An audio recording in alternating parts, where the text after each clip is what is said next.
प्रवचन शुरू करने के पहले एक बार फिर से सभी को स्मरण करा देता हूँ कि सोमवार को याद रखिएगा, मंडे को हमें सुत्त का अभ्यास करना है, तो आप एक बार सुत्त को पढ़ लीजिएगा। ठीक है, तो मैं आपको सुत्त एक्सप्लेन करूंगा अगले मंडे को। तो आज का जो कथा है, आज की कथा शुरू करने के पहले मैं तथागत गौतम बुद्ध और उनके स्वाख्यात धम्मक और उनके उत्तम श्रेष्ठ आहुनियों पाहुनियों अंजलि करने योग्य संघों को वंदन करता हूँ। आज की कथा है भंतेई कुमार कश्यप जी के बारे में। ठीक है, अब कश्यप नाम की कई सारे बनते हैं, कई सारे हमें ये नाम देखने के लिए मिलता है पाली साहित्य में। यहाँ तक कि भगवान के अग्र श्रावकों में भी काश्यप नाम बहुत लोगों को हम देखते हैं कि दिया हुआ मिलता है। क्यों? क्योंकि काश्यप ये जो गोत्र है, यह बहुत मशहूर गोत्र है और काफी माना जाता था इस गोत्र को। और काफी विद्या में भी देखते हैं कि ये लोग काफी अच्छे थे, काश्यप गोत्र के जो ब्राह्मण थे। तो उसी में देखते हैं कि गया काश्यप, नदी काश्यप, उर्वेला काश्यप, महाकाश्यप और एक कुमार काश्यप, ऐसे कई सारे काश्यप नाम के भगवान के अग्र श्रावक रह चुके हैं। तो आज हम जिनकी बात कर रहे हैं, ना वो गया काश्यप है, ना वो नदी काश्यप है, ना उर्विला काश्यप है, जो कि तीनों भाई थे जिनके अलग अलग शिष्य थे, किसके 500, 300, 200।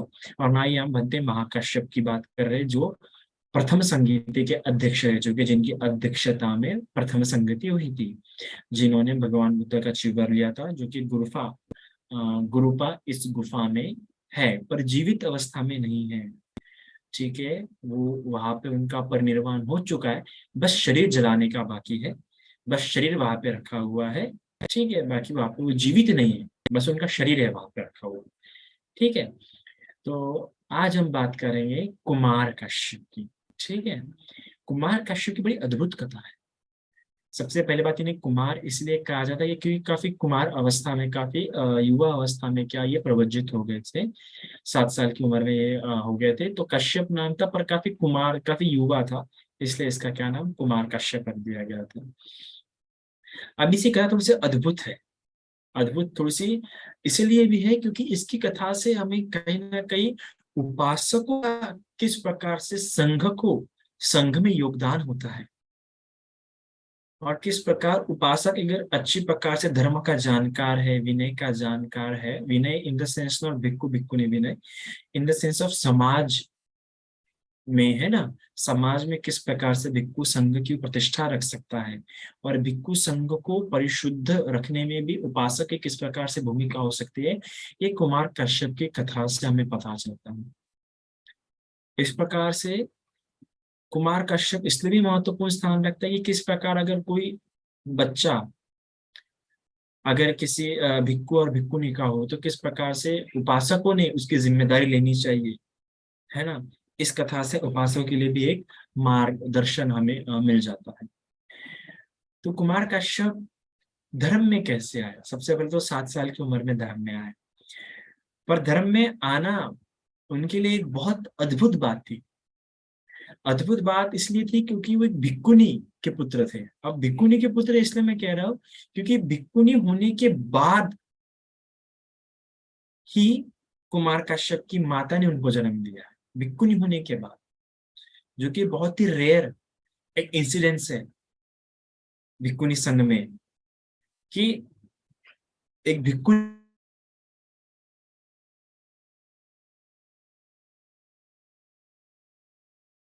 आता है, पर कोई भिक्खुनी बन चुका और फिर भिक्खुनी होने के बाद अगर किसी को जन्म दे तो काफी दुर्लभ घटना है, और काफी आलोचनात्मक भी घटना हो सकती है अगर इस घटना को सही प्रकार से अगर हम देखेंगे नहीं, समझेंगे नहीं तो, है ना। तो हम देखते हैं कि जो अपने कुमार कश्यप है, इनकी माता, जब इन्होंने एक बार जब भगवान बुद्ध से जब इन्होंने धर्म श्रवण किया, धर्म श्रवण करने के बाद इनको धर्म में बड़ी रुचि उत्पन्न हो गई, और निर्वेद भाव जो है वो इस समाज के प्रति, या इस 5 इंद्रिय और उस 5 इंद्रियों के जो 5 विषय, इसे हम कहते हैं 5 काम गुण, पंच काम गुण, उनके प्रति एक निर्वेद बोध सा जाग गया। और बार बार क्या हो गया, इनमें रुचि उत्पन्न हो गई कि मुझे क्या होना है, बुद्ध शासन में प्रवजित होना है और भिक्खुनी होना है। ये विचार एक शादीशुदा होने पर भी, विवाहित होने पर भी। सरल सी बात है। तो बार बार अपने पति से कई बार उन्होंने बात की और फिर पति ने भी यह जान लिया, तो पति पति ने भी अनुमति दे दिया। अनुमति मेरे सरल सी बात है कि पति भी धर्म को जानता होगा।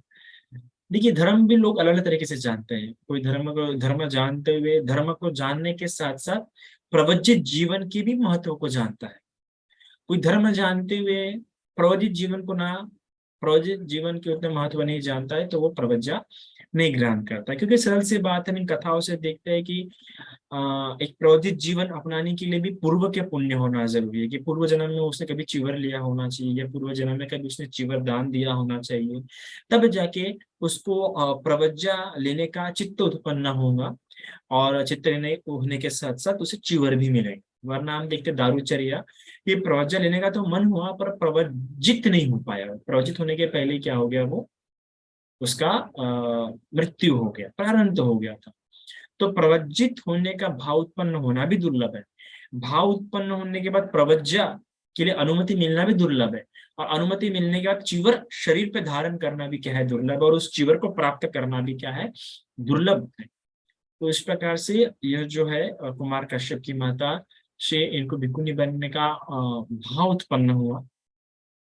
और भिक्खुनी बनने के लिए अपने पति से कहा, और पति से इन्हें अनुमति मिल गई। और देखो, जब पति से अनुमति मिल गई तो बुद्ध शासन में प्रवज्जित हो गई। बुद्ध शासन में जब प्रवज्जित हुई तो हम देखते हैं कि संघ में एक समय ऐसा भी आता है कि भिक्खु संघ में फूट गिर जाते हैं, है ना। कुछ ऐसे होते हैं, अपने कुछ कारणों से, अपने कुछ मतों से क्या करते हैं, संघ में भेद गिराते हैं। और जो कि देवदत्त उनमें से एक थे। देवदत्त तो शुरुआत से इसमें थे कि किस प्रकार से बुद्ध को हटाते हुए खुद एक संघ नायक बने, खुद का एक संघ स्थापित बने, बुद्ध को नीचा। क्योंकि ये जो ईर्ष्या का जो गुण है उसमें, वो जन्मों से चला हुआ आ रहा था। इस जन्म की ईर्ष्या नहीं थी ना, जन्मों से ईर्ष्या के चलते हमेशा बुद्ध के पीछे पीछे, और इस जन्म में भी वैसा ही हुआ। और अपनी इसी ईर्ष्या के चलते संघ में भी उन्होंने फूट गिरा दी और ऐसा एक महापाप कर लिया। और संघ में किन किन बातों पे फूट गिराई, कुछ बातों पे कि नॉनवेज को लेके ये जो बात हुई, प्रवचित जीवन को लेके, ऐसे कुछ आठ आठ मेरे ख्याल से बातों को लेके उन्होंने क्या किया, संघ में भेद दिया दिया और एक अलग संघ निकाल दिया। मतलब अलग भिक्खु संघ लेके आया। कि बुद्ध के सामने जब उन्होंने ऐसे बातें रखी कि देखिए बुद्ध, ऐसी ऐसी बातें हैं, आप इन बातों को कंपलसरी कीजिए, कंपल्शन लगा दीजिए कि भिक्षु ने कभी नॉनवेज खाना ही नहीं चाहिए, भिक्षु ने कभी किसी विहार में रहना ही नहीं चाहिए, हमेशा वृक्ष के नीचे ही रहना चाहिए, है ना। ये नहीं खाना चाहिए, वो नहीं खाना चाहिए, कंपल्सरी नियम कर दीजिए। भगवान ने कहा नहीं, ऐसा नहीं हो सकता। क्योंकि विनय जो है, जो नियम है, कभी भी हम कंपल्सरी नहीं कर सकते। समय के हिसाब से कुछ कुछ बातें किसी और तरीके से भी करनी पड़ती है। हम ऐसा नहीं कह सकते यही तरीका है, यही रास्ता है। एक लोगों को लेके बात अलग है, पर बाकी जो विनय को लेके जो है, विनय समय के हिसाब से बदलते रहने चाहिए। कभी कभार कुछ नियम हम उस समय पालन नहीं कर सकते हैं। यह इससे हमें बुद्ध के जो लिबरल थॉट्स, एक विचारों का जो स्वतंत्र था, और एक शिष्य को भी जो स्वतंत्रता जो उन्होंने प्रदान की, और एक की समय और समाज और संस्कृति समय के हिसाब से कैसे बदलती रहती है, इस बात को भगवान बखूबी समझते थे। और इसी बात से भगवान बुद्ध की प्रज्ञा में कितने तीक्ष्ण थी, उन्हें कितनी महान प्रज्ञा थी और कितनी महान करुणा थी, इस घटना से पता चलता है कि भगवान बुद्ध ने संघ को तो टूटने दिया, लेकिन विनय, ऐसा नहीं कि मेरे शिष्य जा रहे हैं, मेरे शिष्य में छोड़ देंगे, ऐसे भाव से उन्होंने ऐसा नहीं कि विनय को बंधन नहीं। जो सत्य है, जो तथ्यता है, जो तथ्यता है, उसको जानते हुए भगवान बुद्ध ने उसको कंपलसरी लागू नहीं किया। इसे तथागत है ना। तो फिर यही बात को लेके जगत को मिल गया समय। और देखिए, जो बुरे लोग होते हैं, जो किसी में खोट निकालना चाहते हैं, जो अपना प्रस्त जमाना चाहते हैं, वो हमेशा देखते हैं, हमेशा ताक में होते हैं कि कैसे कैसे हमें अवसर मिले। और ऐसा ही देवदत्त के साथ भी हुआ। देवदत्त ने उस अवसर का लाभ उठा और अपना अलग से संघ निर्माण कर दिया। तो कई सारे भिक्खु और भिक्खुनी क्या हो गए, देवदत्त के साथ निकल गए। देखो, ऐसा ही होता है, जो संघ की शरण में नहीं जाता है, जो व्यक्तिगत शरण होता है, नहीं ये मेरे भंते जी, नहीं ये हमारे भंते, जैसे होते हैं ना, ज्ञान ज्योति भंत के शिष्य ज्ञान ज्योति भंते जी, हमसे हमारे ज्ञान ज्योति भंते जी, है ना। विमल कीर्ति भंते जी के शिष्य विमल कीर्ति भंते जी को लेके चलेंगे, है ना। सुगतानंद महंत जी के शिष्य सुगतानंद महंत जी को लेके चलेंगे, है ना। फिर अपने श्रीलंका के बनते जी, बुद्ध रश्मि वाले बनते जी, क्या नाम उनका, उनका नाम तो नहीं रहना चाहिए, वो उनके शिष्य उनको लेके चलेंगे। जबकि जो महान लोग हैं, बनते ज्ञान ज्योति, बनते विमल कीर्ति जी, बुद्ध रश्मि वाले बड़े बनते जी, गुरु बनते जी, सुगतानंद बनते जी, ये कभी ऐसा नहीं कहेंगे कि तुम सिर्फ आओ मेरी शरण नहीं जाओ, उन्होंने कभी नहीं कहा। इनका जब आप व्यक्तिमत्व देखोगे, जब इन लोगों से बात करोगे, तो इतनी उदारता दिखेंगी, एक दूसरे के प्रति इतनी सौम्यता दिखेंगी, एक दूसरे के प्रति इतना झुकाव दिखेगा, एक संघिक भाव दिखेगा। लेकिन गड़बड़ कहा जाती है इनके शिष्यों में। जब आप इनके शिष्य से बात करेंगे तो बाप रे बाबा, क्योंकि मैं बात करता हूँ इन सभी शिष्यों से, इसलिए मैं जो अच्छा खासा अनुभव है। अगर आप इनके शिष्यों से बात करें, इनके शिष्य साहब बोलेंगे कि हमारे ही भंते जी, हमारे ही गुरु जी अच्छा बताते हैं, हमारे गुरु जी सही सही बताते हैं, बुद्ध की वाणी बताते हैं, बाकी कोई नहीं। और फिर निकाय बनना शुरू हो जाते हैं इन सबसे, अलग अलग पंथ, अलग अलग निकाय बनना शुरू हो जाते हैं, और यही पे गड़बड़ हो जाती है। यही हमारा व्यक्तिगत शरण हो जाती है। हमें समझना होगा कि संघं शरणं गच्छामि, कहीं भी कोई व्यक्तिगत शरण हमें दी ही नहीं है। और ऐसे ही लोग क्या जाते हैं, आगे जाके संघ को बांट देते हैं और संघ में बढ़ जाते हैं। और ऐसा ही कुछ हुआ। तो जो लोग व्यक्तिगत शरण थे, है ना, उनको लगा कि नहीं, हाँ हाँ, देवदत्त जो बात कह रहे हैं वही सही है। तो ऐसा ही होता है। फिर हमारे जो गुरु, हमारे जो आचार्य कह रहे हैं, हमें वही बात सही लगना शुरू हो जाती है। इसलिए मैं जब अपने प्रवचन में बताता हूँ कि देखो मुझे ऐसा लगता है, ये मैं अक्सर अगर कोई बात मैं अपने पॉइंट ऑफ व्यू से समझा रहा तो मैं कहता हूँ कि मुझे ऐसा लगता है, मैंने ऐसा समझा है, पर जरूरी नहीं कि यही सही है। क्योंकि जब मिलिंद प्रश्न को पढ़ते हैं, जब अट्ठ कथाओं को पढ़ते हैं, तो मैं हम विशुद्धि मत को पढ़ते हैं, तो हमें पता लगता है इन सबसे कि इसी बात को कितने तरीके से समझा जा सकता था। तो देवदत्त इसी बात को लेकर क्या हो गए, अलग निकल गए।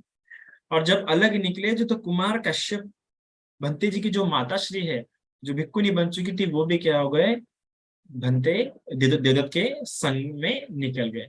अब जब देवदत्त के संग में निकल गए, तो एक समय क्या हो गया कि उसे पता चला कि वो क्या है, गर्भवती है। और जब वो गर्भवती है, तो ये सारी बात देवदत्त के भिक्खुनी संग में फैल गई, और ये बात क्या चली गई, देवदत्त तक भी ये बात चली गई। और जब देवदत्त को पता चला, ये तो बिल्कुल ठीक है, तुम्हें जरूर दुष्कर्म क्यों होगा। और ये बात है कि अगर चीवर पे अगर हमारा किसी के साथ संभोग होता है, और संभोग में भी कुछ कंडीशंस है वो होने चाहिए, ठीक है, तब जाके उसे पराजय का दोष लगता है। और जब पराजय का दोष लगता है, तब उस भिक्षु को चिवर निकालना पड़ता है ना। भिक्खुनी को चिवर निकालना पड़ता है। और पराजिका का भी अगर चार तरह के पराजिका है, और वह चार तरह पराजिका में एक सेक्सुअल कंडक्ट है, संभोग है, और वो संभोग भी किस तरह का हुआ है ना, उसमें भी डिटेल पॉइंट्स ऑफ दिए कि इस तरह का हुआ है तो ही वो पराजिक होता है, वरना वो पराजिका नहीं होता है। तो भाई तुम तो गर्भ धारण कर चुकी हो, इसका मतलब तुम तो पराजिका हो, तुम मेरे संग में से तुम्हारा चिवर निकाला जाएगा। तो कहते नहीं नहीं नहीं, मेरा इस प्रकार से ऐसा दुष्कर्म इस जब से मैंने चिवर धारण किया तब से नहीं हुआ है। पर कोई उसकी सुनने के लिए तैयार ही नहीं था। क्योंकि अक्सर लोग क्या होते हैं, लोग जो दिखता है उसी बात पे विश्वास करते हैं, और ये सबसे बड़ी गलती है। बुद्ध शासन में हम सिर्फ विपाक को नहीं देख सकते कि क्या विपाक को है, क्या फल फल में क्या आया है, वो फल का कारण क्या है, हेतु क्या है। मतलब अगर आप देखोगे तो 15 तरीके से, 14 15 16 तरीके से देखा जाता है। अगर हम जब हम प्रज्ञा के बारे में पढ़ेंगे, तब मैं आपको बताऊंगा कि देखा भी कितने तरीके से जाता है। अगर आप देखेंगे तो प्रज्ञा भी 73 तरह की प्रज्ञा है, बुद्धिज्म में 73 तरह की। और किसी चीज को देखने के तरीके भी 10 या 12 या 14 तरीके हैं, संक्षेपण वगैरह वगैरह। यानी एक इसको तो बहुत, प्रज्ञा भी बहुत गंभीर विषय है। तो बुद्धिज्म में ऐसा नहीं कि आप जो देख रहे हैं बस आप उसे विश्वास कर ले। क्योंकि हम देखते हैं कि विपालासा, विपर्यास, संज्ञा, 3 तरह का, चित्त विपालासा, दिट्ठ विपालासा, ऐसे हमें हम जो देख रहे हैं वो भी झूठ हो सकता है। इस बात को समझिए आप। इसलिए आप अगर आप कभी किसी भिक्षु के बारे में जो सुन रहे हैं या कुछ देख रहे हैं अपने आंखों से, उसको डीप में जाने की कोशिश कीजिए कि कोई भिक्षु ऐसा बर्ताव क्यों कर रहा है। अगर कोई हम देख रहे हैं कोई भिक्षु के साथ जम से चिल्ला रहा है, तो हमारे मन में क्या आता है, अरे भिक्खु है, भिक्खु शोभनीय नहीं है चिल्लाना, किसी को डांटना, किसी को मारना। हमने क्या उस रूट कॉज में गए, हमने जाके देखा कि क्या घटना हो सकती है। क्योंकि अगर हम देखेंगे तो फिर भंते नागसेन ने तो अपने पूर्व जन्म में झाड़ू फेंक के मारा था राजा मिनांडर को, और उसी झाड़ू झाड़ू के मारे कारण आज राजा राजा मिनांडर बना। अगर झाड़ू ही नहीं मारा था तो राजा विनम्र बना रहता क्या? नहीं। तो जब भी हम देखते हैं कि कोई भिक्षु किसको डांट रहा है या मार रहा है, या हमें किसी भिक्षु भिक्षुनी के प्रति कोई अपशब्द सुनने के लिए आए, तो पहले हमने उसके रूट कॉज में जाके देखने का कि क्या मूल कारण है, क्या घटना हो सकती है, सब देखने की कोशिश करनी चाहिए। पर क्योंकि ये लोग वहां पे अरंत नहीं था, बुद्ध शासन को ठीक प्रकार से समझता नहीं था। अगर बुद्ध शासन को ठीक प्रकार से वो लोग समझते होते तो शायद उन लोगों ने देवता के साथ गए नहीं होते, वो संघं शरणम को समझे थे। तो वो संघं शरण में ठीक प्रकार से नहीं समझे तो बौद्ध विनय कहाँ समझेंगे? विनय तो बहुत दूर की बात हो जाती है, प्रज्ञा तो बहुत दूर की बात हो जाती है, शील तो बहुत दूर पे हो जाती है, क्योंकि शुरुआत तो शरण से होता है ना। तो ऐसी घटना हो गई तो सब लोग आरोप लगाने लगे, बोले नहीं नहीं नहीं, तुम्हें चीर निकालना पड़ेगा, तुम निकल जाओ, तुम दुष्शील हो चुकी हो, तुम बिल्कुल नहीं यहाँ पे रह सकती हो। तब उसको लगता है कि नहीं, मुझे पता है मैंने मेरे शील नहीं टूटने दिए हैं। ये गर्भ जो धारण किए जरूर कुछ ना कुछ गलती हुई होंगी, किस कारण से उसे, पर उसे समझ नहीं आता कि क्यों गर्भ धारण हुआ है। तो कहती है, उसके तो मन में आता है कि नहीं, मैं इस शासन ने प्रवजित हुई हूँ, तो मैं बुद्ध बुद्ध को आगे रख के प्रवजित हुई थी। अभी देखो, अभी उससे बात कहते हैं ना, कई बार लोगों को संकट आने पर ही पता चलता है। तो वो लगता है कि नहीं, मैं बुद्ध को आगे रख के मैं इस बुद्ध शासन में प्रवजित हुई हूँ, तो मैं बुद्ध के पास जाऊंगी, तुम्हारे पास नहीं।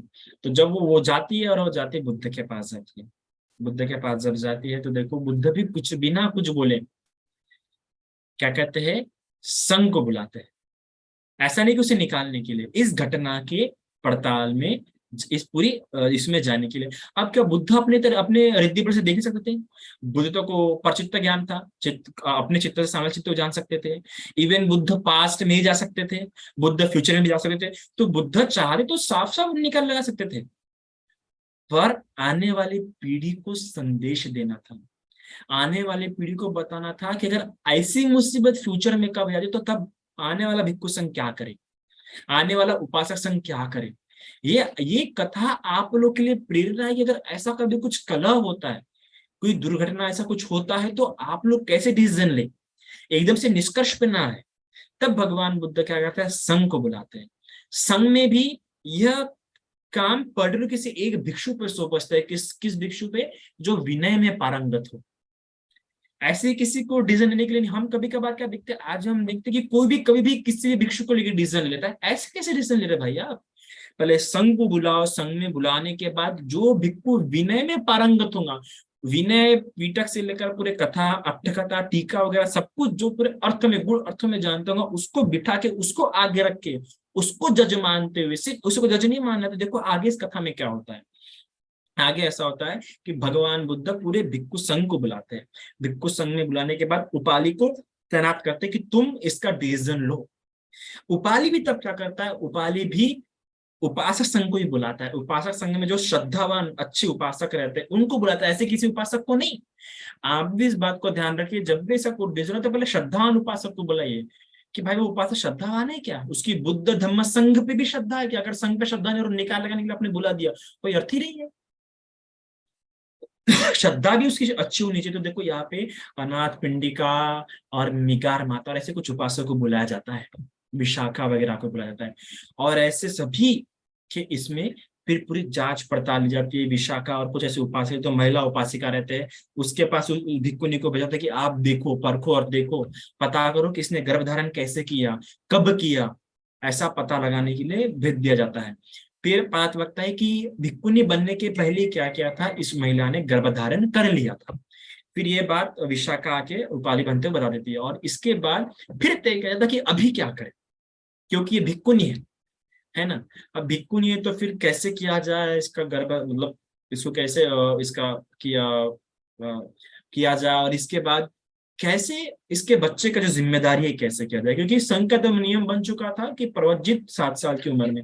फिर तब तय किया था कि इसको इनको फिलहाल बराबर इसमें रखा जाएगा, इनके पूरे आहार का ध्यान रखा जाएगा, और जब ये बच्चे को जन्म देंगी तब इस बच्चे को राजा प्रसन्नजीत ले लेगा। यानी राजा प्रसन्नजीत भी वहां थे देखो, और राजा प्रसन्नजीत भी मतलब ऑफकोर्स प्रसन्न खुद होके बोला होगा ये बात कि ठीक है, इस बच्चे की जब बच्चे को जन्म दिया जाएगा तो जिम्मेदारी मैं लेता हूँ। इतनी मैच्योरिटी, इतनी जो बात है एक एक चीज को लेके उपासक खुद देखते बराबर समझ जाते थे। जिस प्रकार से मैंने अपने लास्ट प्रवचन में बताया कि शिष्य भी किस प्रकार होता, छात्र रखा होता कि देखते बराबर बात समझाता कि क्या बोलना है। तो उसी प्रकार उपासक भी ऐसे होना चाहिए कि देखते बराबर समझ जाए कि इस घटना पे मैंने किस प्रकार आगे आना चाहिए, किस प्रकार इस बिगड़ती बात को बचाना चाहिए, किस प्रकार मैंने ये भार अपने कंधों पे लेना चाहिए। तो ये इस घटना से इतना सुंदर बात है पता चलती है ना। तब क्या होता है कि इस प्रकार डिसीजन लिया जाता है कि नहीं, इसका चिवर नहीं लेना क्योंकि अशुद्ध नहीं हुई है। क्योंकि जो ये जो संभोग की जो क्रिया हुई है या फिर ये जो इसने जो गर्भ जो धारण किया, ये चिवर लेने के पहले किया है, तब इसको पता नहीं था। इसलिए अभी क्योंकि ये ऑलरेडी प्रोजित हो चुकी है, ऑलरेडी बुद्ध शास्त्र में उपसंपदित हो चुकी है, तो हम ऐसा नहीं कर सकते कि उपसंपन्न हो चुके, सामने ऋण होती तो हम कुछ समझ भी सकते थे। पर क्योंकि वो भी प्रोजित हो चुकी है और बुद्ध शासन में इतने लंबा समय इस बुद्ध शासन में इसने बिताया है, तो हम ऐसे कैसे ऐसे वापस भेज दें। और एक बात मैं भी, एक बड़ी बात मुझे अच्छी लगती है कि अभी महाराष्ट्र में जब भिक्खु संघ की मीटिंग हुई थी, तो भिक्खु संघ की मीटिंग में भी बहुत एक प्यारी बात बोली गई थी। एक जो कार्यकारिणी एक टीम बनाई गई भिक्खु संघ की, जो कि एक्शन कमेटी इसके नाम से बनाया गया, उसमें एक बहुत प्यारी बात बोली गई कि एक्शन कमेटी ने एक बहुत प्यारा आखिरी में रखा कि किसी भी भिक्खु का चिवर निकालना हमारा प्रथम उद्देश्य नहीं है। हमारा प्रथम उद्देश्य है कि इस बात को सुलझाया किया जा सकता है। क्योंकि मैं देखता हूँ कि महाराष्ट्र में एक अलग ही धोरण चलता है कि फटाक से चिवर निकाल दो, कुछ भी हुआ तो किसी भी कुछ ऐसे जो जो भिक्खु संघ के विरोध में जो काम करते हैं कुछ ऐसे उपासक वगैरह, और डायरेक्टली सोचते हैं कि नहीं यार इसका चिवर निकाल दो। चिवर निकालना कभी भी ये प्रथम बात नहीं होनी चाहिए किसी भी उपासक में या किसी भी भिक्खु भिक्खुनी संघ में। ये एक ला जब तक चार पराजिका नहीं होती है तब तक हम उसका चिवर नहीं निकाल सकते। बाकी कोई भी गलती क्यों ना हो जाए, कितनी बड़ी गलती क्यों ना हो जाए, चिवर निकालना जब तक चार पराजिका नहीं होती। क्योंकि बुद्ध शासन में बुद्ध पुत्र होकर जीवन जीना एक बहुत दुर्लभ बात है, हर किसी के मन में उत्पन्न नहीं होता है चिवर लेना, तो ये बहुत रेयर है। इसलिए तो ऐसा ऐसा सोचना चाहिए। तो फिर ये तय होता है, और तय होता है कि इस प्रकार से काम होना। फिर जब उसका गर्भ हो जाता है तब बच्चे को किसके पास सौंप दिया जाता है, राजा प्रसन्नजीत के पास। राजा प्रसन्नजीत का लालन पोषण होता है। जब 7 साल की उम्र में होता है तो उसे सज धज के, अच्छा सजा धजा के, अच्छे वस्त्र पहना के क्या उसे विहार भेज दिया जाता है, उपसंपदा उसकी सॉरी दीक्षा के लिए, शामल दीक्षा के लिए। और इधर भी ऐसा होता है, आप देखो थाईलैंड में भी देखो, श्रीलंका में देखो, मस्त जब उसकी प्रवज्ञा होने वाली होती है तो उसको बहुत सजाया जाता है ना, अच्छा मस्त कपड़े पहनाया जाता है। क्योंकि एक बहुत महान कार्य करने जा रहे हो तुम, जो कार्य करने जा रहे हो राजा से भी बड़ा खुदते हैं। इधर राजा को भी अगर वो चिवर लेना है तो अपना राजपाट त्यागना पड़ता है। सोचो कितना महंगा होगा ये चिवर, कितना महंगा है ये चिवर, कि राजा को राजपाट छोड़ना पड़ता है, राजपाट त्याग देना पड़ता है, इतना महंगा ये चिवर होता है। तो फिर ऐसा ही हुआ, उसको अच्छे से भेज दिया जाता है, जैसे थाईलैंड और श्रीलंका में भी होता है, मस्त कपड़े पहना जाता है एकदम अच्छे अच्छे अच्छे एकदम, और उसका सजा धजा के उसे भेज दिया जाता है। और उससे फिर उसकी वहां पे क्या होती है, शामनेर दीक्षा होती है। और शामनेर दीक्षा होके अपना जीवन जीता है, शामनेर अनुकूल वहां पे जीवन जीता है। और जब 20 साल का होता है तब उसकी क्या होती है, प्रवज्जा होता है, तब उसकी क्या प्रवज्जा होती है। फिर जब प्रवज्जा उसकी होती है, प्रवज्जा होने के बाद प्रौजा होने के पहले जब वो 12 साल का होता है, तो 12 साल का होता क्या है, तो वो सब कार्य कर रहा होता है। कार्य कर रहा होते वक्त क्या कार्य क्या करते हुए उसकी माँ उसे देख लेती है, अर्थात जो भिक्खुनी रहती है ना, वो उसे देख लेती है। और उसे देखने के बाद उसका इतना मन ममता से भरता है, क्योंकि उसका बेटा था, उसने 12 साल से देखा नहीं होता है, इतना ममता से भर जाता है उसका मन कि उसके स्तनों में से दूध बहना शुरू हो जाता है। क्योंकि जैसे अपराजित वर्त है वैसे उसको वो क्या होते दीक्षा दे देते थे ना, तो इतनी वो व्याकुल हो जाती, इतनी व्याकुल हो जाती है, उसके आंखों से एकदम एकदम एकदम ममता बह आती है, और उसे पकड़ लेती है, उसे गले से लगा लेती है। तब तब तब कुमार कश्यप भी इस बात को समझ जाता है, क्योंकि बुद्ध शासन की, बुद्ध की शिक्षा को समझ जाता है, और तब तुरंत अपनी माँ से दूर हटता है और कठोर वचन में कहता है, ये जानते हुए कि अगर वही बात समझता है, अगर अभी कोमल वचन हो गया, मैंने अपनी माता से बात किया तो मेरी माता का जो ममत्व होता है एक चरम सीमा में चला जाएगा, उसमें राग अच्छी जड़ें पकड़ लेगा, है ना। तो ये तुरंत करोड़ शब्दों में कहता कि कैसे भिक्खुनी हो तुम, इस बुद्ध शासन में प्रवचित होने पर भी पुत्र स्नेह तुम्हारे में अभी भी है। ताज्जुब की बात है कि बुद्ध शासन में प्रवचित होने पर भी तुम इस प्रकार की आसक्ति, एक तृष्णा को अपने मन में स्थान दे सकती हो। क्या ये बुद्ध शासन अपने अंदर की आसक्तियों को, तृष्णाओं को समाप्त करने के लिए यहाँ पे कोई भिक्खु भिक्खुनी प्रवचित नहीं होता है? तो कैसे क्या तुम अपने पुत्र के प्रति आसक्ति रख सकती हो, आसक्ति को स्थान दे सकती हो, आसक्ति को बढ़ा सकती हो? इस आसक्ति को काटो। क्या तुमने इस बुद्ध शासन में इसी ध्येय को, निर्वाण ध्येय को आगे रख के प्रवचित नहीं हुई हो? इस प्रकार वो जब सुनती है तो उसका हृदय पूरा टूट सा जाता है। टूट सा जाता है मतलब उसका मोह भंग हो जाता है। लगता है कि हाँ, क्या कर रही हूँ मैं, पुत्र के मोह के प्रति पागल हो रही हूँ मैं? क्या मैंने इसी चीज के लिए इस बुद्ध शासन में प्रवचित हुई थी? यह बात को समझती है और वो भी मुक्ति के पथ पे फिर लग जाते हैं और आगे चल के वो भी मुक्त हो जाती है। और ये कुमार कश्यप भी आगे जाता है। कुमार कश्यप क्या होता है, ऐसी एक दिन फिर जब उसकी उपसम्पदा वगैरह हो जाती है तो ऐसे एक दिन क्या होता है, वो ध्यान कर रहा होता है अपने अनाथ पिंडिका के जेतवन विहार में। जेतवन विहार में जब ध्यान कर रहा होता है तब रात के समय में क्या होता है, जो ब्रह्म है, कहा कि शुद्धावासा ब्रह्म लोक में, अब सरल से बात अगर मैं शुद्धावासा ब्रह्म लोक की बात की तो वो अनागामी अवस्था को प्राप्त होना, क्योंकि शुद्धावासा ब्रह्म लोक में अनागामी ही जो हुआ रहता है वही वहां पे उत्पन्न होता है। तो ये वही रहता है, ये उन्हीं 7 लोगों में से एक रहता है जो कश्यप बुद्ध के समय में पहाड़ी के ऊपर गए रहते हैं, और पहाड़ी के ऊपर में से एक अरहंत वगैरह था और दूसरा अनागामी फल को प्राप्त होता है, बाकी 5 जो भूख से मर जाते हैं उनमें से ये एक रहता है नीचे। कौन? कुमार कश्यप। और ये जो ब्राह्मण रहता है, ये जो ब्रह्मा रहता है शुद्धावासा ब्रह्म लोक में, ये अनागामी अवस्था को जो प्राप्त हुआ रहता है वो रहता है। अब वो देख लेता है अरे ये मेरा ही मित्र है, तो क्या ना जाके अपने मित्र की सहायता करूं। ये अपने मित्र की सहायता करने के लिए ये नीचे आता है आधी रात को प्रकाशमान करते हुए पूरे विहार को, और आके प्रश्न पूछता है। और प्रश्न में 15 गाथाओं के रूप में एक पहेली पूछता है, और कहता है उस पहेली में वो 15 प्रश्न रखता है और कहता है कि जाओ, इस प्रश्न का उत्तर सिर्फ एक ही जानता है इस पूरे चक्रवाल में, मार ब्रह्मा के साथ सिर्फ एक ही व्यक्ति, और वो है तथागत गौतम। लोग जाओ तुम इनसे पूछो। ये चाहता तो खुद होके जाके बुद्ध से पूछ सकता था, लेकिन खुद होके जाके बुद्ध से नहीं पूछता है। क्यों? क्योंकि वो जानता अगर ये पहेली का अर्थ इसने बुद्ध के साथ जाना तो ये कम से कम स्वतः पर तो फल प्राप्त कर पाएंगे, इसके मुक्ति के रास्ते क्या हो जाएंगे, खुल जाएंगे, ऐसा वो जान लेता है। तो वो कहता है ठीक है मैं जाता हूँ और बुद्ध से जाके पूछता हूँ।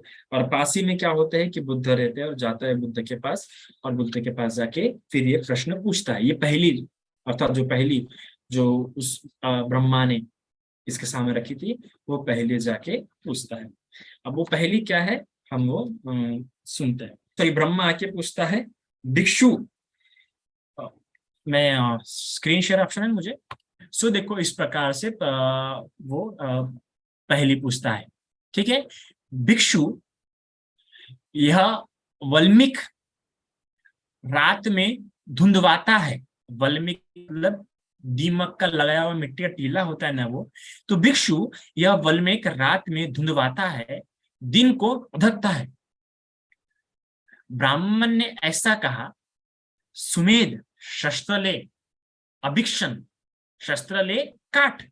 सुमेध ने शस्त्र लिया और काटने लगा तो उसे लंगी दिखी, और उसे लंगी देख के कहा, भदंत लंगी है। फिर ब्राह्मण कहता है, अरे लंगी को फेंक, सुमेध शस्त्र लेके काट। फिर सुमेध काटता हुआ आगे बढ़ता है। फिर काटते काटते क्या उसे धुंधवाना दिखता है, और कहता है कि भदंत धुंधवाना है। फिर ब्राह्मण कहता है, अरे धुंधवाने को फेंक, शस्त्र ले काट। फिर सुमेध उसको भी छोड़ के शस्त्र लेते हुए काटता है और कहता है, भदंत 2 रास्ते हैं। फिर ब्राह्मण कहता है, अरे 2 रास्ते फेंक, सुमेध शस्त्र लेके काट। फिर सुमेध रास्तों को छोड़ता हुआ और काटता है। फिर कहता है, भंते चंगवार है, तो कहते चंगवार छोड़। फिर चंगवार छोड़, शस्त्र लेके काट। सुमेध फिर काटते हुए फिर उसे क्या है, कछुआ दिखता था, कुर्म कछुआ दिखता है। फिर कहता है कि भदंत कछुआ है। ब्राह्मण कहता है, कछुआ छोड़, शस्त्र लेके काट। सुमेध कहता है कि भंते पशु मारने का जो हथियार होता है ना, बड़ा सा एकदम काटने का ये होता है ना, कट कुछ तो भी कहता है ना, चाकू वो होता है। तो भंते ये चाकू है। तो कहता है अरे ये छोड़, शस्त्र लेके काट। फिर फिर कहता है कि मांसपेशी, मांसपेशी है। फिर मांसपेशी है बदंत। फिर ब्राह्मण कहते हैं अरे मांसपेशी छोड़, शस्त्र लेके काट।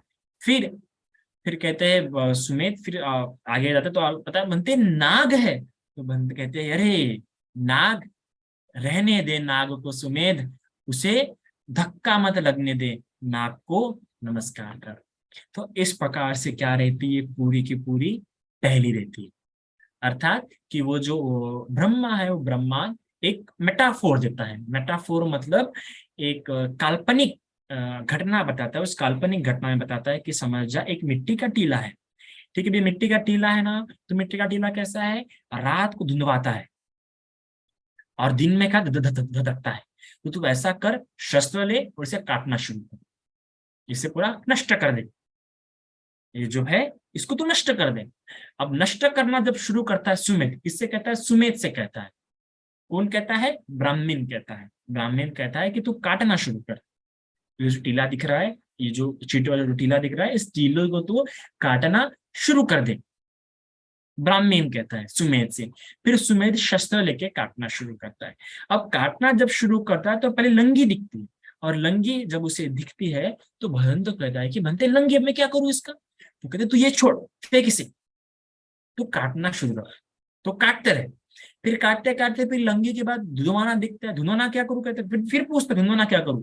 तो फिर तो इससे भी छोड़, तो काटना शुरू कर।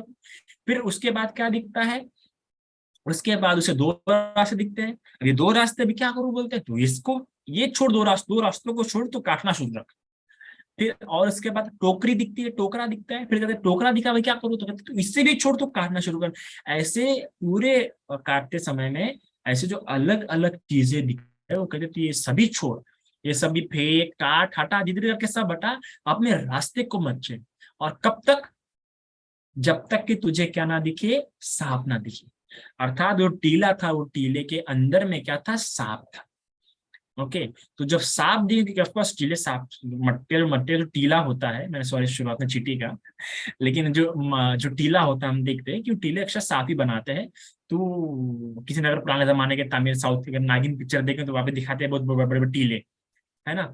तो वो टीले में, और टीले को छाटता गया, काटता गया ऐसे, और टीले में देखे तो पहले जलता हुआ दिखा, फिर अलग तरीके से दिखा, फिर दो रास्ते देखे, मतलब दो गड्ढे दिखे होंगे जाने के। तो वो सब छोड़ते छोड़ते कई सारे, जब काटते काटते, जब रास्ते में कई सारे छाटते छाटते काटते काटते, तो उसको आश्चर्य हुआ, ये एक एक बातें दिखी। फिर आखिर में देखते देखते देखते जो सांप था, जिसने टीला बनाया था, वो दिख गया, और वो जो मेन है वही दिख गया। और वाह, अभी उस सांप को कुछ मत कर, उस सांप को रहने दे, उस सांप को क्या कर तू, नमन कर। तो इस प्रकार से पूरा एक मेटाफोर है। मेटाफोर मतलब एक काल्पनिक, एक उदाहरण है। इस काल्पनिक उदाहरण में से जो जो मिली, वो हर चीज एक यथार्थ, इस जीवन में किसी बात से संपर्क रखती है।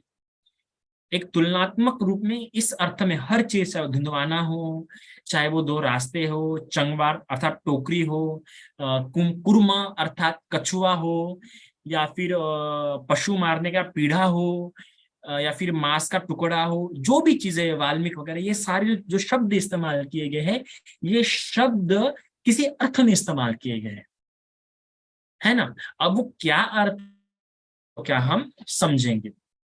तो क्या क्या पूछा गया है, तो सबसे पहले वाल्मीकि, है ना, हम देखते हैं कि दिख रहा है यहाँ पे वाल्मीकि, ये एक वाल्मीकि शब्द इस्तेमाल किया गया है। फिर दूसरा क्या इस्तेमाल किया गया है, रात का धुंधुआता, ये शब्द इस्तेमाल किया गया। तीसरा क्या है, दिन का धधकना, ठीक है। फिर और क्या, फिर ब्राह्मण शब्द इस्तेमाल किया गया है ना। तो ब्राह्मण, अभी हमें ये जानना है कि इसमें जो वाल्मीकि अर्थात जो टीला, वो टीला शब्द किसके लिए इस्तेमाल किया गया है, धुंधवाना किस चीज, किस अर्थ में इस्तेमाल किया गया है, धधकना किस अर्थ में इस्तेमाल किया गया है, लेना, अभी बुद्ध शस्त्र की बात है, शस्त्र किस अर्थ में इस्तेमाल किया गया है। फिर सुमेध से क्या तात्पर्य है ना। फिर लंगी, लंगी दिखी, लंगी लंगी किस अर्थ में इस्तेमाल किया गया है। और इसके अलावा फिर दो रास्ते ये किस अर्थ में इस्तेमाल किया गया है, चांगवा अर्थात टोकरी किस अर्थ में इस्तेमाल किया है, कुर्म अर्थात कछुआ किस अर्थ में इस्तेमाल किया गया है, अशिशुन अर्थात किस अर्थ में, ये सारे जो शब्द है किस अर्थ में इस्तेमाल किए गए हैं, अभी हम वो समझेंगे। तो सबसे पहले जब ऐसा किया गया भिक्षु, यह वल्मीक रात को धुंधवाता है, ये भिक्षु यह वल्मीक, अभी वल्मीक जो है अर्थ है, ये वल्मीक इस अर्थ में इस्तेमाल किया गया, शरीर के अर्थ में इस्तेमाल किया गया, अर्थात ये जो शरीर है, माता पिता से जो बच्चा उत्पन्न जब जन्म ग्रहण करता है, और ये शरीर जो आहार जिसके कारण मिलता है, आहार के कारण जो शरीर टिका हुआ है, इस शरीर के अर्थ में ये वाल्मीकि शब्द इस्तेमाल किया। तो ये जो बोला जा रहा है भिक्षु यह वाल्मीकि, अर्थात भिक्षु जो शरीर है जिसको टीले के अर्थ में समझाया गया है, जो टीला, तो ये हमारा ये जो शरीर है जो नष्ट होगा, जो अनित्य है, कभी ना कभी क्या होगा, नष्ट हो जाएगा, जो आहार के बलबूते पे चल रहा है, आज नहीं तो कल नष्ट होगा, बूढ़ा होगा, इसको छोटे लगती है, जो शरीर है, ठीक है, ये शरीर में शरीर दबाता है, दिन को धधकता है, तो इसमें भी इस शरीर में जो ये जो शरीर जो है अभी रात को धुंधवाता है, अर्थात जो रात को सोचता है, अब ये जो कहा गया ना धुंधवाना, रात को धुंधवाना अर्थात रात भर सोचता है दूसरे दिन के कामों के लिए, या फिर आज दिन भर का क्या करता है, पछतावा करता है, तो दूसरे दिन के कामों के लिए रात भर सोचते रहता है, रात को सोने से कि कल मुझे ये करना है, कल मुझे वो करना है, तो रात धुंध पाता है, फिर दिन को धधकता है, अर्थात रात को जो कुछ विचार किया कि ये करना है वो करना है, अब वो काया और वाणी से रात अभी दिन भर वो करता है, इस प्रकार रात में सोचा, हाँ उसने मुझे ऐसा बोला था ना, उसने मुझे ऐसा बोला था, कल उसका घर जाके बताऊंगा कि वो कैसा है, आता तिला सांगतो युद्ध भर दिले, कहा दिले जाऊन ते पुनर् सांगना, कई बार हम ऐसा बोलते हैं ना कि बाबा नहीं मैं जाके बताऊंगा कि कैसे क्या होता है, कल घर पे सुबह जाऊंगा, है ना, कभी कभार अगर क्रोध युक्त विचार हो गया, हमने रात को क्रोध युक्त सोचा कि नहीं तो वैसे ही कल सुबह जाऊंगा, लोभ युक्त विचार किया कि नहीं कल मैं वो लॉटरी लेने जाऊंगा वगैरह वगैरह, तो इस प्रकार से हम रात भर सोचते हो, दूसरे दिन क्या होते हैं उस पर काम करते हैं, तो रात को धुंधवाना मतलब रात भर विचार करना ना, मतलब दिन में जाके वो सारे काम करना या वैसी वाणी में बोलना, ठीक है। तो इस दो पंक्ति में ये समझाया जा रहा है कि ये जो शरीर है रात भर सोचते रहता है, और शरीर भी पूरे मांसपेशियां वगैरह, फिर रात भर नींद नहीं आती कई लोगों, जैसा विचार धारण ऐसा, और दिन में वैसा, ये शरीर ऐसा है। तो सुमेध तू एक काम कर, शस्त्र ले, अभी जो शस्त्र ले बोला गया है, शस्त्र लेके काट, ये प्रज्ञा का इस्तेमाल करना चाहिए कि शस्त्र, क्योंकि बुद्ध शासन में सही शस्त्र क्या है, प्रज्ञा ही है, प्रज्ञा के अलावा और कोई शस्त्र हो ही नहीं सकता है ना। तो सबसे उत्तम शस्त्र अगर कोई होगा तो क्या है, प्रज्ञा। क्यों प्रज्ञा को शस्त्र क्यों कहा गया है, कि जिस प्रकार शस्त्र से हम किसी को काटते हैं, किसी चीज को काटते हैं ना, तो उसी प्रकार प्रज्ञा से भी हम काटते ही है, भेदने का ही काम करते हैं, एकदम एकदम भेद भेद के काट काट के टुकड़े कर करके देखते हैं, ये प्रज्ञा का क्या होता है, एक लक्षण होता है, तो इसलिए प्रज्ञा को यहाँ पे शस्त्र बोला गया। तो सुमेध ने शस्त्र लिया, फिर काटना शुरू किया, काटते काटते उसे क्या दिखी, लंगी दिखी। अभी लंगी क्या है, अविद्या, लंगी किस अर्थ में इस्तेमाल किया गया है, अविद्या के अर्थ में इस्तेमाल किया गया है। होता है ना, जब हम उस प्रज्ञा का जब लेते हैं सारा, तब हमें पता चलता है कि हम कितने अज्ञानी हैं, हमें अविद्या का पता चलता है। देखो अविद्या नष्ट करना अलग बात है, और अविद्या दिखना एक अलग बात है। ऐसा नहीं कि आपने अविद्या देख ली तो आपकी अविद्या नष्ट हो गई, ठीक है। तो जब उसने प्रज्ञा का इस्तेमाल करना शुरू किया, तब जाके उसे पता चला कि वो कितना अविद्या में था, कितना अंधकार में था। जब आप प्रज्ञावान होंगे तब पता चलेगा कि आपकी अविद्या क्या है, आप कितने अविद्या में जीते हैं, है ना। वरना तो हमें कई सारे लोगों को आज भी अफेयर करने में मजा मिलता है, कई सारे लोगों को आज भी ठगने में मजा मिलता है, दूसरों को ठगने में मजा मिलता है। कई सारे लोगों को एक गर्लफ्रेंड छूटी, दूसरी गर्लफ्रेंड बनाना शुरू कर देते हैं, एक बॉयफ्रेंड छूटा, दूसरा बॉयफ्रेंड बनाना शुरू कर देते हैं, है ना।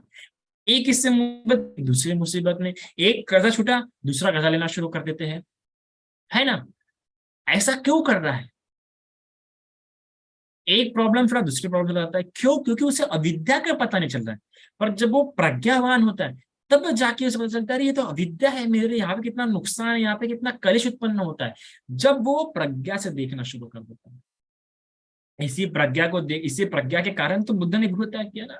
इसी प्रज्ञा के कारण महाकाश्यप भंते ने भी तो गुरु त्याग किया था ना, कि अरे बाप रे बाप, इस संसार में बड़ा दुष्कर्म है। इसे तो शादी नहीं कर रहा था ना वो, कि देखो अगर मैं शादी करूंगा तो फिर पत्नी का ऐसा ये रहेगा, ये वो। इसे तो प्रेम में ही नहीं आया ना। जब प्रज्ञा होती है तब हमें दिखता है कि मैं इस लड़की को सुंदर मान रहा हूँ, इसमें मेरा मोह तो आ रहा है, मेरा मन तो आ रहा है, पर इसी लड़की के चलते आगे जाके मेरे मन में कितना संताप उत्पन्न होगा। आज मैं इस लड़के को अच्छा मान के मैं इसे कर रहा हूँ, पर आगे जाके मेरे मन में कितना क्या होगा, ये उत्पन्न हो सकता है, ऐसा हम विचार नहीं करते हमें बस। तो जब अविद्या, जब प्रज्ञा इस्तेमाल करना शुरू करते हैं, तब जाके क्या होता है, हमें हमारी अविद्या दिखती है। आप वही कह रहे हैं कि अविद्या, ब्राह्मण कहता है, जब वो कहता है कि देखो अविद्या है, कि देखो ये अविद्या है, तो ब्राह्मण कितना प्यारा कहते हैं। ब्राह्मण कहता है अरे इस अविद्या कोई देखना, अविद्या में मत गिर, अविद्या अविद्या अविद्या को ही तो छोड़ना है ना, अविद्या को छोड़, इस अविद्या को छोड़ना है तुझे। तो इसलिए कहा गया है, ब्राह्मण ने कहा लंगी को फिर अविद्या को छोड़ और काटना शुरू करो और डेप्थ में जा, तो अपनी प्रज्ञा के सहारे से तो इस अविद्या को काट सकता है। अब ये जो ब्राह्मण जो शब्द है, ब्राह्मण या तथागत के लिए इस्तेमाल किया गया है, ठीक है। तो तथागत कह रहे हैं, तथागत और इसको और काटना शुरू कर।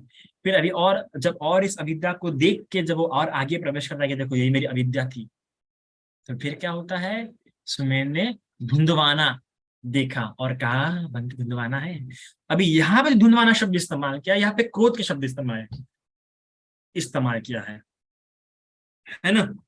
अर्थात कि जो परेशानी उत्पन्न होती है, को उत्पन्न होता है हमारे अविद्या के कारण से, जो क्रोध लोभ वगैरह जो उत्पन्न होता है ना, तो वो क्रोध को भी देखता है कि ये तो क्रोध है, तो कहता है कि इस क्रोध को छोड़ दे, इस क्रोध को हटा दे और तू काटना शुरू कर, प्रज्ञा से देख।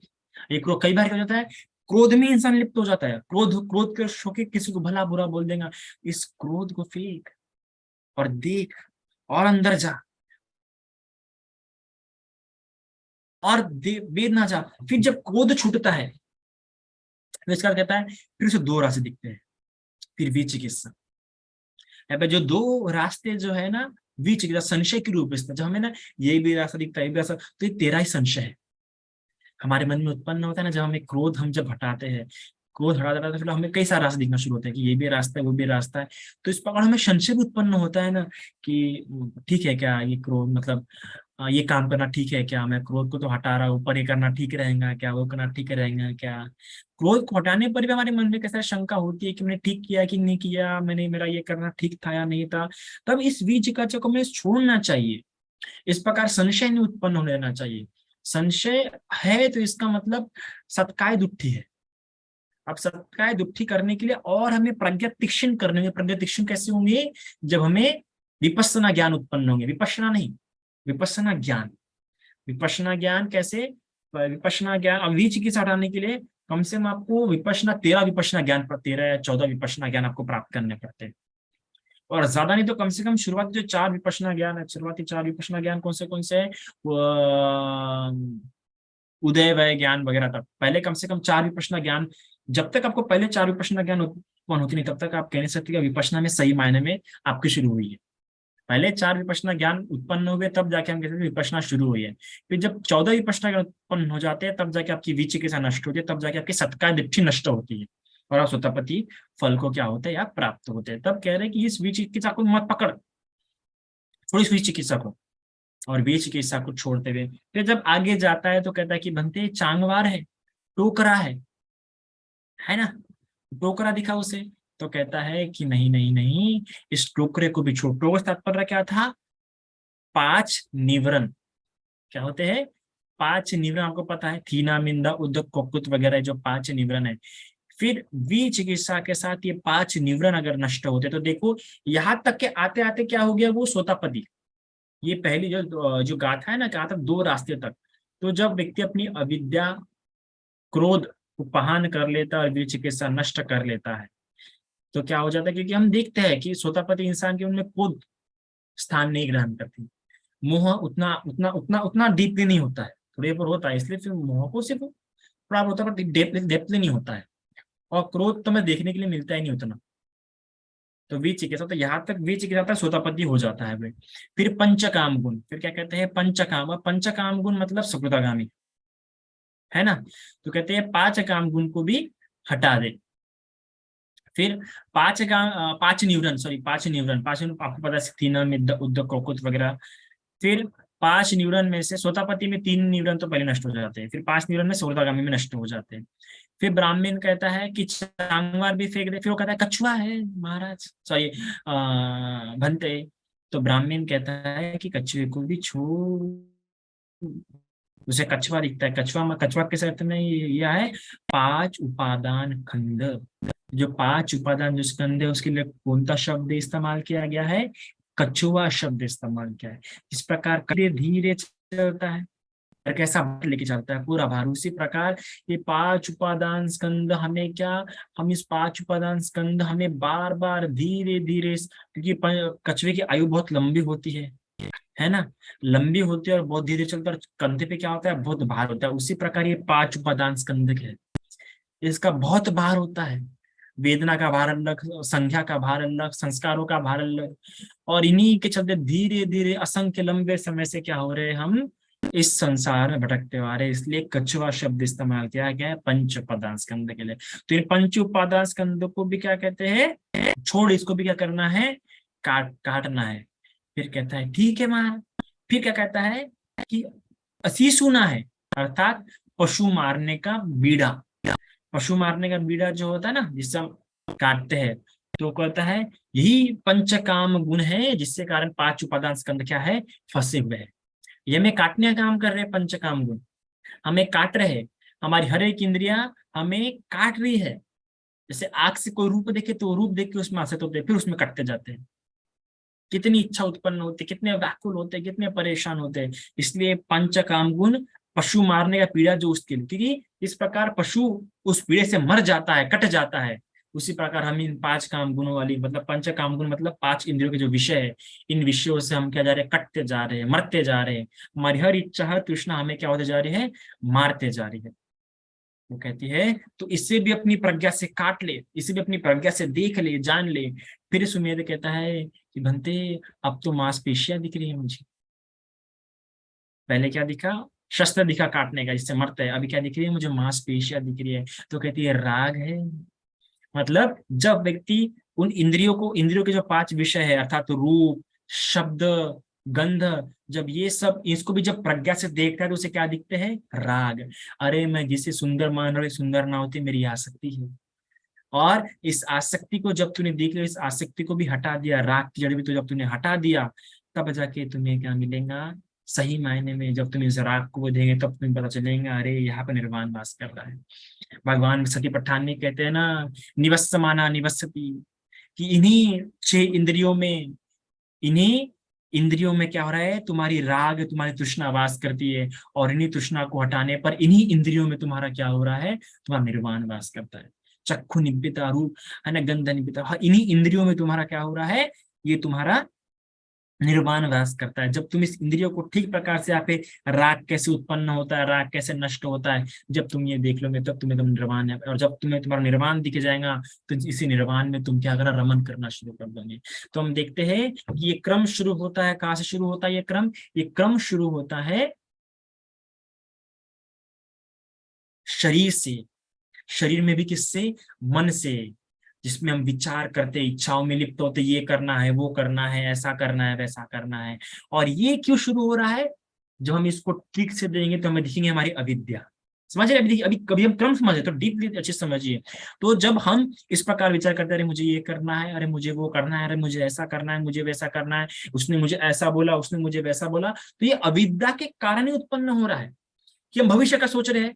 मतलब वर्तमान के भी सती नहीं है, सती संप्रजन नहीं है, इसलिए भविष्य के विचार उत्पन्न हो रहे हैं, अतीत के विचार उत्पन्न हो रहे हैं।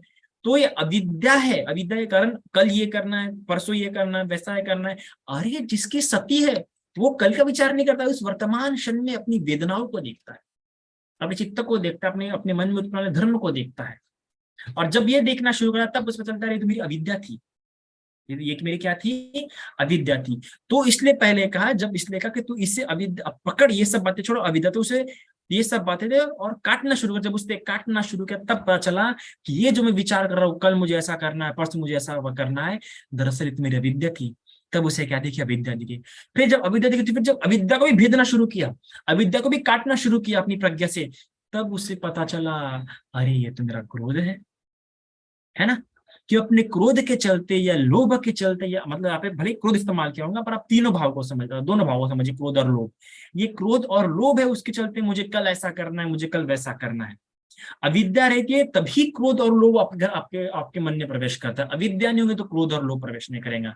इसलिए जब उसने अविद्या देखा तो अविद्या को और सूक्ष्म रूप से देखा तो पता चला कि यहाँ पे मेरा क्रोध या लोभ है। क्रोध और लोभ ही है जो भविष्य या अतीत की गांठें बनाता है। तो उससे पता चला क्रोध।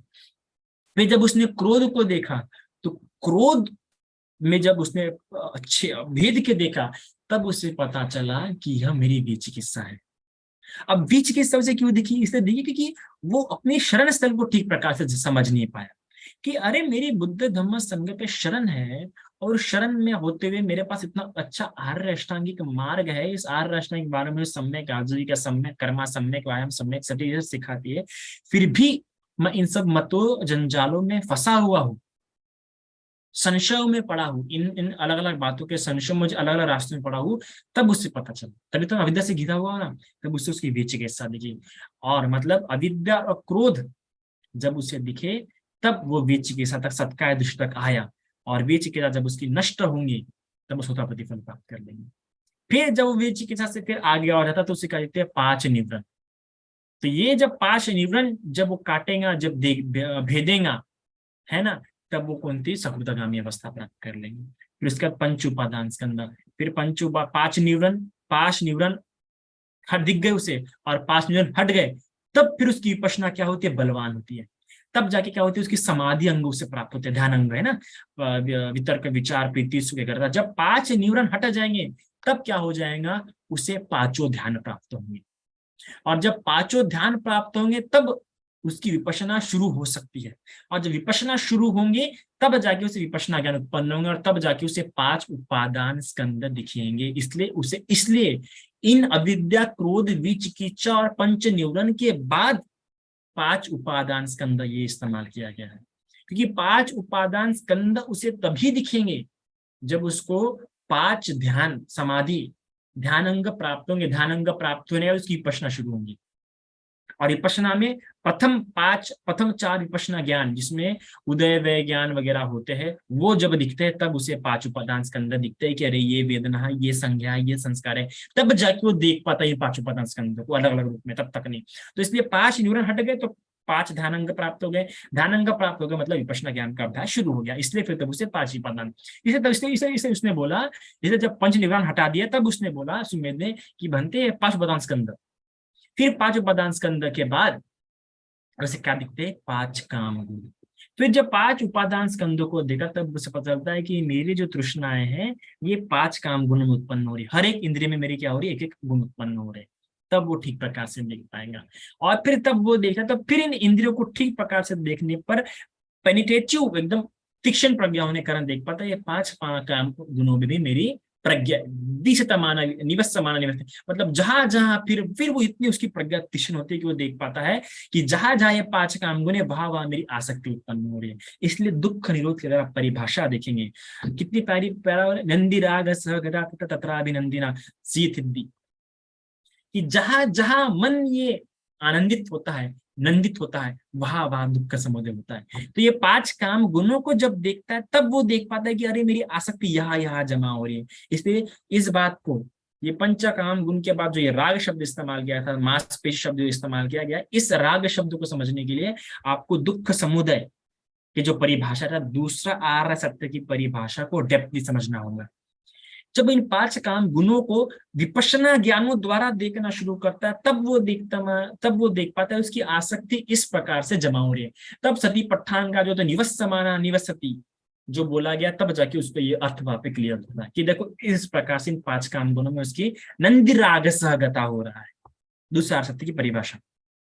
और ये देखने के बाद जब ये इस दुख समुदय को देख लेता तो वहीं पे उसका दुख निरोध भी वो करने में सामर्थ्य आ जाता है, उसे निर्वाण के दर्शन हो जाते हैं कि वो देखता है, क्योंकि यहाँ पे तृष्णा उत्पन्न हो रही तो मैं यहाँ पे निरोध भी कर सकता हूँ। इसलिए क्या गया, यहाँ पे नागवास कर रहा है, इसे तो इसे देख बोल रहा है, अभी तो उसे निर्वाण प्राप्त करने का है, वो अनंत बन बस दे, तो उसे निर्वाण वहां पे दिख रहा है। अभी तो जैसे निर्वाण को दिख और इस निर्वाण को नमस्कार कर, इस निर्वाण पे अपनी श्रद्धा उत्पन्न कर और इससे प्रेरणा जाकर तू भी इस पथ पे लग जा। तो जब वो दुख समुदय राग को, वो आसक्ति को समुदय होते हुए देखेगा, तब जाके ही वो निरोध भी देख पाएगा वहां पे, और तब जाकर उस निर्वाण का महत्व उतना समझेगा कितना सुंदर है। तो इस प्रकार से ये पहली थी। तो इस प्रकार से हम देखते, तो ये पूरा मार्ग है, इस प्रकार से मार्ग इस क्रम से होते हुए में जाना है, अविद्या क्रम वगैरह, श्रोतापरि सुकृतगामी अनागामी अरहंत पर। इस प्रकार से उपादान नष्ट करते हुआ पंचकाम गुणों को देख के ही हमारे क्या होंगे, वहां पे आसक्ति, जहां जहां मन जा रहा है, जहां जहां मन जा रहा है उस मन को देखना है कि मन मेरा यहाँ गया, मेरी आसक्ति है, इस आसक्ति को देखते हुए इस आसक्ति को ही छोड़ना है, इस पांच काम गुण को। लड़की पे मन गया, लड़की को छोड़, लड़के पे मन गया, लड़की को छोड़ दो। इस प्रकार से जहां जहां मन जा रहा है, बेटे मन जा रहा है, बेटे को छोड़ दो, जहां जहां मन जा रहा है वहां वहां मन जा, उसको देखना होगा। अब शुरुआत पे कठिन होगा, जब विपश्यना ज्ञान उत्पन्न होंगे तब जाके आपको ऐसा हो सकता है। तो इस प्रकार से ये पहली ऐसी थी। आशा करते होंगे आप इस पहले को समझे होंगे। और इस प्रकार से ये जानने के बाद फिर कुमार काश्यप ने जाके साधना शुरू की और जल्दी क्या हो गए, वो मुक्त हो गए। और मुक्त होने के बाद कुमार काश्यप विचित्र रूप में कथा बताने में सबसे ज्यादा अग्रगण्य है। शायद से मेरी गलती भी हो सकती है, पर मैंने जहां तक पढ़ा। तो इस प्रकार से कुमार काश्यप बंदे जी की कहानी थी। इतना आज के लिए काफी है। साधु साधु।